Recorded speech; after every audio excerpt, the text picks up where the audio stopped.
இப்ப சொல்லு, அவன் பெயர் என்ன சொன்ன?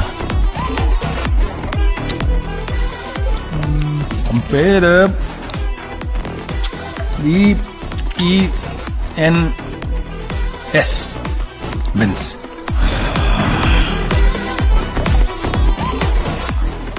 எஸ்எல் இந்த ஏபிசிடியில கடைசியா ஒரு ஒரு ஒரு இது வரும்ல, எஸ்ஏம் கோடு போட்ட மாதிரி. ஈசாட், BEN ஈசாட். அந்த ஹெல்மெட்டுக்குள்ள இருக்கவ தலே சுமாட்ட வெட்டுற மாதிரி கசக்கு கசக்குன்னு வெட்டி கொல்ல போறது யாரு?